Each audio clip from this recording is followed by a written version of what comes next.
Hello friends, welcome to Tech Creeps. So আজকের এই ভিডিওতে আমরা দেখব যে কৃষক বন্ধুর ফিল্ড ভেরিফিকেশন ফর্ম তোমরা কিভাবে step by step fill up করবে, আর এই ফর্মটা তোমরা কিভাবে ডাউনলোড করবে খুব সহজেই আমাদের চ্যানেল থেকে জানতে পারবে। কৃষক বন্ধুর ফর্ম ভেরিফিকেশন কেন করা হচ্ছে, তো এই ফর্ম ভেরিফিকেশনের জন্য কি কি ডকুমেন্টস দিতে হবে, কতদিন পর্যন্ত এই ফর্ম ভেরিফিকেশন চলবে, কিভাবে যাচাই হবে, প্রয়োজনীয় কি কি ডকুমেন্টস বা তথ্য লাগবে, আবেদনের জন্য কি যোগ্যতার প্রয়োজন, অথবা যারা পিএম কিষাণ পাচ্ছে তারা কি এই কৃষক বন্ধু ফর্মটা ফিল আপ করবে নাকি করবে না। তো যাবতীয় যে সমস্ত তোমাদের কোয়ারিজ রয়েছে এই সকল কিছু কিন্তু তোমরা এই ভিডিওর মাধ্যমে দেখতে পারবে। এছাড়াও তোমাদের কৃষক বন্ধু ফর্মটা ফিল আপ করে দেখাবো, আর এখানে যদি একটুও কোনো ভুল করে যাও তাহলে কিন্তু তোমাদের অ্যাপ্লিকেশনটা রিজেক্ট হয়ে যেতে পারে এবং কৃষক বন্ধুর টাকা তোমরা নাও পেতে পারো। তো ফার্স্টে বলে দিই, তোমরা এই ফর্মটা কিন্তু আমাদের হোয়াটসঅ্যাপ চ্যানেল থেকে পেয়ে যাবে। তো তোমরা হোয়াটসঅ্যাপ চ্যানেলের লিঙ্কটা কিন্তু এই ভিডিও ডেসক্রিপশনে পেয়ে যাবে। তো ওখান থেকে তোমরা আমাদের হোয়াটসঅ্যাপে জয়েন করে নেবে। জয়েন করে নেওয়ার পর এই টেক ক্রিপসে আসার পর এখানে 3 ডট দেখতে পাবে তোমাদের মোবাইলে। তো এই 3 ডটে তোমরা ক্লিক করবে, তারপর তোমাদের সামনে চ্যানেল ইনফো চলে আসবে।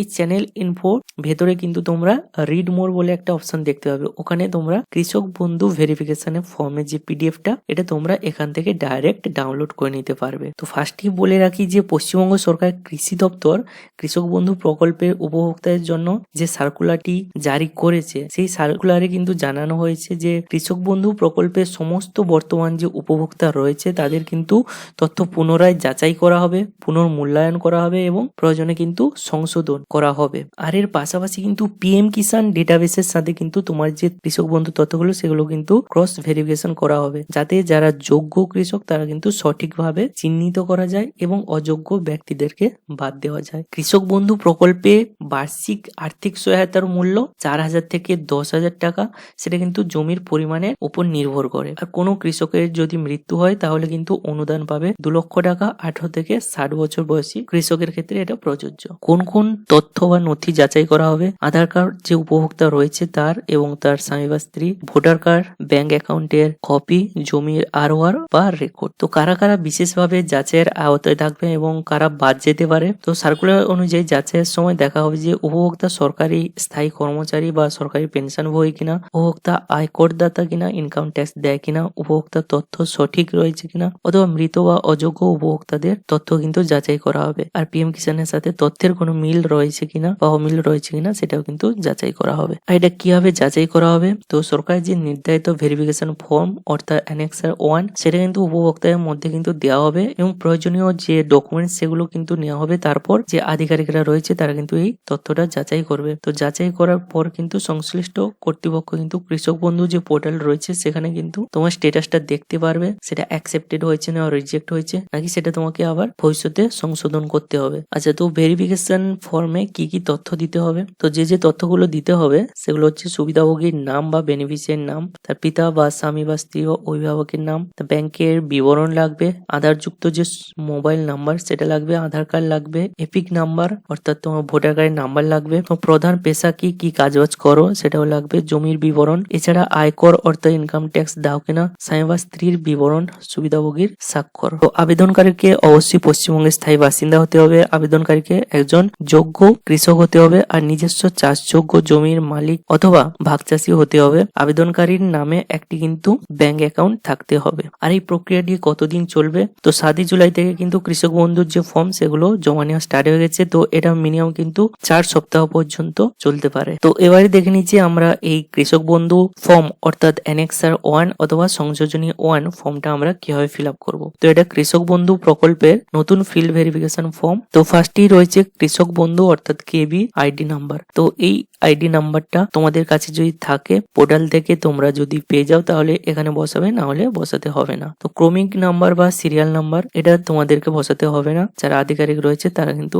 এটা বসিয়ে দেবে। তো এরপর দেখো একটি টেবিল রয়েছে, আর রাইট সাইডে ডান সাইডে রয়েছে যে যাচাইকৃত, যদি সঠিক হয় তবে যাচাইকরণকারী কর্তৃপক্ষ টিক চিহ্ন প্রদান করবেন। তো এরপর নিচে দেখো 2টো করে বক্স ফাঁকা রয়েছে। তো ডান দিকের যে বক্স গুলো রয়েছে সেগুলোতে কোনো কিছু লিখবে না, এখানে কিন্তু যারা অফিসার্স বা আধিকারিক রয়েছে তারা কিন্তু ভেরিফিকেশন করবে। তো ডান দিকের বক্স গুলো তোমাকে ফাঁকা রাখতে হবে, এই যে বাম দিকের যে বক্স গুলো রয়েছে এখানে কিন্তু ফিল আপ করতে হবে। তো ফার্স্টে কি রয়েছে? সুবিধাভোগীর নাম। তো কৃষক বন্ধু বন্ধু রেকর্ড অথবা ব্যাংক পাসবই অনুযায়ী। তো এখানে ইংরেজিতেও রয়েছে name of the beneficiary as per KB record or bank passbook. তো ফার্স্টেই বলে রাখি তোমরা কিন্তু ইংলিশে লিখবে, কারণ এই ফর্মগুলো যখন তোমরা জমা করবে তারপর যখন অনলাইন পোর্টালে আপলোড করা হবে তখন কিন্তু ইংরেজিতেই আপলোড করতে হয়। তো তোমরা এই ফর্মটা ফিল আপ করার সময় ইংরেজিতেই ফিল আপ করবে। তো ফার্স্টে তোমাদের এখানে নামটা লিখে দেবে যে কৃষক রয়েছে, আর তার নামটা কৃষক বন্ধু রেকর্ডে যেরকম রয়েছে সেরকম নামই লিখবে, অথবা তোমার ব্যাংক পাসবইতে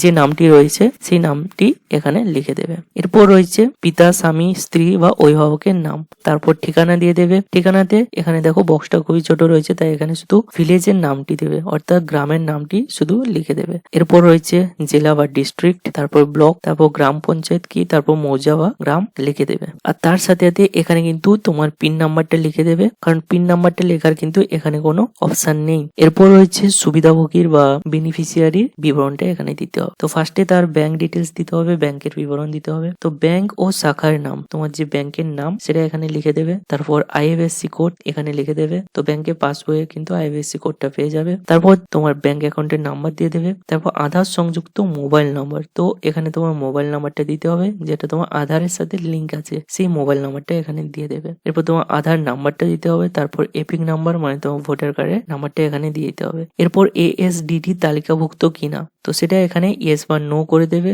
তো এএসডিডি মানে হচ্ছে, তো 2026 সালে যে এসআইআর হলো সেখানে ভোটার লিস্টে তোমার নামে অ্যাবসেন্ট অথবা শিফটেড মানে স্থানান্তরিত অথবা ডেট বা ডুপ্লিকেট, তো এইসব কিনা সেটা তোমাকে এখানে বলতে হবে। তো এএসডিডি আন্ডারে তুমি যদি থাকো তাহলে কিন্তু এখানে ইয়েস করতে হবে, না হলে নো করে দেবে। এরপর রয়েছে পিএম কিষানের সুবিধাভোগী, তুমি যদি পিএম কিষানের টাকা পাও তাহলে এখানে ইয়েস লিখে দেবে, না হলে নো লিখে দেবে। এরপর তোমার প্রধান পেশা বা কাজবাজ কি করো সেটা এখানে লিখে দেবে। তো এখানে কিছু অপশন দেওয়া আছে, যেমন তুমি কৃষি কাজ করো তাহলে এখানে কৃষি লিখে দেবে, কেন্দ্রীয় সরকারের কাজ করো তাহলে কেন্দ্রীয় সরকার, বা রাজ্য সরকারের কাজ করলে রাজ্য সরকার। তো এখানে অনেকগুলো অপশন দেওয়া আছে, তার মধ্যে যেটা হবে সেটা তোমাকে এখানে লিখে দিতে হবে। এরপর রয়েছে জমির বিবরণ, তো জমির বিবরণের মধ্যে ফার্স্টেই রয়েছে কি জেএল নাম্বার, তোমার যে জেএল নাম্বারটা রয়েছে রেকর্ডে সেটা এখানে লিখে দেবে।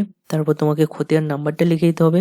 তো এই সবকিছু কিন্তু তোমরা তোমাদের জমির যে রেকর্ড রয়েছে সেখান থেকেই পেয়ে যাবে। এরপর তোমাকে দাগ নাম্বার বা প্লট নাম্বারটা এখানে দিয়ে দিতে হবে। তারপর তোমাকে জমির পরিমাণ একরে এখানে লিখে দিতে হবে। তো জমির পরিমাণটা কিন্তু একরেই লেখা থাকবে। এরপর তোমাকে আরওআর অর্থাৎ যে খতিয়ানের তারিখ, ডেট অফ আরওআর অর্থাৎ খতিয়ান ডেট, ওটা কিন্তু এখানে মেনশন করে দিতে হবে যে খতিয়ানের তারিখটা কত। এরপর জমি দখলের ধরন, যেমন তুমি জমিটা ক্রয় করেছো নাকি উত্তরাধিকার সূত্রে পেয়েছো নাকি হস্তান্তর হয়েছে নাকি অন্যান্য, তো সেটা কিন্তু এখানে তোমাকে মেনশন করে দিতে হবে। এরপর আয়কর প্রদানকারী কিনা, income tax payee, yes or no. তো এখানে যদি তুমি ইনকাম ট্যাক্স দিয়ে থাকো তাহলে ইয়েস করে দেবে, না হলে নো করে দেবে। তো এরপর রয়েছে স্বামী বা স্ত্রী বিবরণ অর্থাৎ স্পাউস ডিটেলস, এখানে তোমার স্বামী বা স্ত্রীর নাম এখানে লিখে দেবে। তারপর ব্যাংকের ডিটেলস দেবে, ব্যাংকের ডিটেলস এর মধ্যে তোমার স্বামী বা স্ত্রীর ডিটেলসটা দিতে হবে। তো ব্যাংকের ডিটেলস এর মধ্যে ফার্স্টে রয়েছে ব্যাংক বা শাখার নাম, তো ব্যাংকের নামটা এখানে লিখে দেবে। তারপর আইএফএসসি কোড দিয়ে দেবে, ব্যাংক অ্যাকাউন্ট নাম্বার দিয়ে দেবে, তারপর আধার সংযুক্ত মোবাইল নাম্বারটা এখানে বসিয়ে দেবে। তারপর আধার নাম্বার দিয়ে দেবে, তারপর ভোটার কার্ডের নাম্বার, তারপর কেবিএন এর সুবিধাভোগী কিনা। কেবিএন মানে হচ্ছে কৃষক বন্ধু নতুন বা কৃষক বন্ধু নিউ, তুমি নতুন কৃষক বন্ধু কিনা সেটা এখানে ইয়েস বা নো করে দিতে হবে। এরপর এএসডিডি তালিকাভুক্ত কিনা, তো আগেই বললাম যে তোমার SIR 2026 absent, shifted, dead, duplicate এরকম কিছু মেনশন রয়েছে কিনা, যেমন তুমি অনুপস্থিত বা স্থানান্তরিত অথবা মৃত অথবা ডুপ্লিকেট রয়েছে কিনা সেটা তোমাকে ইয়েস বা নো করে দিতে হবে। এরপর পিএম কিষানের সুবিধাভোগী কিনা, যদি পিএম কিষানের টাকা পাও তাহলে এখানে ইয়েস করবে, না হলে নো করে দেবে। এখানে প্রধান পেশা কি, প্রাইমারি অকুপেশন কি সেটা এখানে মেনশন করে দেবে। ঠিক আছে, তো এইভাবে তোমাকে কিন্তু এই ফর্মটা ফিল আপ করে দিতে হবে। তারপর একটি অঙ্গীকার পত্র রয়েছে বা ডিক্লারেশন রয়েছে। এরপর তোমাকে এখানে তোমার সিগনেচারটা করে দিতে হবে। তো এখানে তোমার নামটা স্বাক্ষর করে দেবে। তারপরে যেটা রয়েছে সেটা কিন্তু শুধুমাত্র অফিসিয়াল ইউজের জন্য, তো যে আধিকারিকরা রয়েছে তারা কিন্তু এটা ইউজ করবে, এখানে আর কোনো কিছু লিখবে না। তারপর তোমাকে কিন্তু তারা একটা রিসিপ্ট কপি দিয়ে দেবে, যেখানে তোমরা সিরিয়াল নাম্বার আর কেবি আইডিটা পেয়ে যাবে। আর এখানে কিন্তু যে আধিকারিক রয়েছে তার সিগনেচারটা তোমরা দেখতে পাবে। তো এই নিচের অংশটা তোমাদেরকে কোনো কিছুই করতে হবে না। তো আমাদের চ্যানেলে যারা নতুন তারা প্লিজ টেকক্রিপস চ্যানেলটা সাবস্ক্রাইব করে দাও আর এই ভিডিওটাকে লাইক করে দাও। আর এর পরেও যদি কোনো কোশ্চেন বা কোয়ারিজ থাকে তাহলে নিচে কমেন্ট বক্সে লেখা অবশ্যই জানাও। So thank you for watching this video, see you in the next video.